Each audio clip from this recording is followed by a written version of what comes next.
राधे बंधुओं, आपका स्वागत है मेरे चैनल धर्म और ज्ञान में। आज हम श्रवण करेंगे श्रीमद् भगवद गीता के 7वें अध्याय का क्या महत्व है। भगवान शिव पार्वती से कहते हैं, अब मैं तुम्हें श्रीमद् भगवद गीता के 7वें अध्याय की महिमा बताऊंगा, जिसे सुनकर ऐसा लगता है कि उनके कान दिव्य अमृत से भर गए हैं। पाटलिपुत्र एक बड़े नगर का नाम है, जिसके कई बड़े द्वार हैं। उन नगर में शंखचूड़ नाम का एक ब्राह्मण रहता था। उसने एक व्यापारी का व्यवसाय अपना लिया था और बहुत बड़ी संपत्ति अर्जित कर ली थी, परंतु उन्होंने कभी भी किसी प्रकार की भक्ति क्रिया नहीं की थी, ना ही अपने पूर्वजों के निमित्त आवश्यक अनुष्ठान किए थे, और वह बहुत अमीर हो गया। इतना ही नहीं, बड़े बड़े राजा भी उसके घर पर भोजन किया करते थे। शंखचूड़ भी सबसे कंजूस व्यक्ति था और वह अपना धन जमीन के अंदर दबाकर रखता था। एक बार वह ब्राह्मण अपने बच्चों और अपने रिश्तेदारों के साथ अपने चौथे विवाह के उद्देश्य से जा रहा था, तो वे रात्रि विश्राम के लिए एक स्थान पर रुके। जब वह सो रहा था तो एक सांप ने आकर उसे काट लिया। जब उसके बेटों और रिश्तेदारों को पता चला कि उन्हें सांप ने काट लिया है, तो उन्होंने डॉक्टरों और मंत्रोच्चारों को बुलाया, लेकिन कोई भी शंखचूड़ की मदद नहीं कर सका और शीघ्र ही उसकी मृत्यु हो गई। उसके बाद उन्हें प्रेत सर्प एक सांप भूत का शरीर प्राप्त हुआ। एकमात्र चीज जिसके बारे में वह सोच पा रहा था वह थी उसकी संपत्ति, जो उस व्यक्ति के पास दबी हुई थी जहां वह रहता था।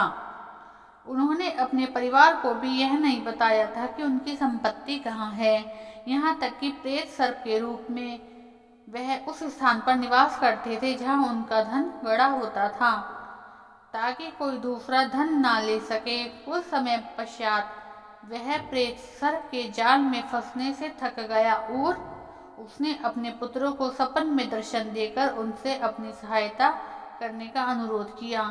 सुबह जब उसके आलसी बेटे उठे तो उन्होंने एक दूसरे को अपने द्वारा देखे गए सपने के बारे में बताया। उनके एक बेटे ने अपने हाथों में एक बड़ा खुदाई उपकरण लिया और उस स्थान पर गया जहां उसके पिता ने संकेत दिया था कि वह रह रहा है। जब वह उस स्थान पर पहुंचा तो उसको एहसास हुआ कि उसे उस सटीक स्थान के बारे में पता नहीं है जहां धन दबा हुआ था। वह बेटा असाधारण रूप से लालची था। उसने बहुत देर तक खोज की, जब तक कि उसे एक सांप का बिल नहीं मिल गया, जिसे उसने तुरंत खोदना शुरू कर दिया। कुछ ही देर में एक बहुत बड़ा और डरावना दिखने वाला सांप उस बिल से निकल गया और बोला, ओ मूर्ख, तुम कौन हो? तुम यहाँ क्यों आए हो? तुम्हें किसने भेजा है और तुम इस प्रकार इस जगह खुदाई क्यों कर रही हो? मेरे प्रश्नों का उत्तर दो। पुत्र ने उत्तर दिया, मैं आपका पुत्र हूँ, मेरा नाम शिव है। कल रात स्वप्न में मैंने देखा था कि इस स्थान पर गुप्त खजाना गड़ा हुआ है और मैं उसे लेने आया हूँ। जब उन्होंने शिव को इस प्रकार बोलते हुए सुना तो सर्प हंसने लगा और बोला, यदि तुम मेरे पुत्र हो तो मुझे इस नारकीय स्थिति से मुक्त करने के लिए अवश्य अनुष्ठान क्यों नहीं कर रहे हो? पिछले जन्म में लालच के कारण मुझे ये शरीर प्राप्त हुआ है, अब आप भी उसी रास्ते पर जा रहे हो। बेटे ने पूछा, मेरे प्यारे पिताजी, कृपया करके मुझे बताइए कि आप इस नारकीय स्थिति से कैसे मुक्त हो सकती हैं? प्रेत सर्प ने कहा, किसी भी प्रकार के दान, तपस्या और यश से नहीं, केवल भगवद गीता की 7वें अध्याय के पाठ से ही मैं जन्म और मृत्यु के चक्र से मुक्त हो पाऊंगा। मेरे प्रिय पुत्र, कृपया श्राद्ध समारोह करें और उस दिन भगवद गीता के 7वें अध्याय का जप करने वाले ब्राह्मण को आमंत्रित करें और उसे बहुत ही स्वादिष्ट भोजन खिलाएं। इसके बाद शिव ने अपने दूसरे भाई के साथ अपने पिता के निर्देशों को पूरा किया और जब ब्राह्मण श्रीमद् भगवद गीता के 7वें अध्याय का पाठ कर रहे थे तो शंख पूर्ण ने प्रेत सर्प से उस भयानक शरीर को त्याग दिया और एक दिव्य 4 सशस्त्र शरीर प्राप्त किया।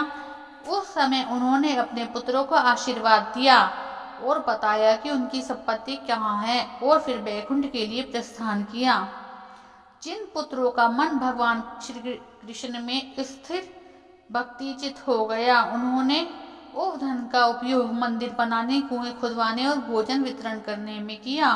वे सभी प्रतिदिन श्रीमद् भगवद गीता के 7वें अध्याय का पाठ करने में लगे रहते हैं और शीघ्र ही उन्हें भगवान श्री कृष्ण के चरण कमल प्राप्त हो गए हैं। भगवान शिव ने कहा, हे मेरी प्रिय पार्वती, मैंने तुम्हें भगवद गीता के 7वें अध्याय की अद्भुत महिमा बताई है। जो कोई इस वर्णन को सुनेगा वह भी पाप मुक्त हो जाएगा। बोलो श्रीमद् भगवद गीता महापुराण की जय। कृष्ण भगवान की जय, शंकर भगवान की जय, विष्णु भगवान की जय।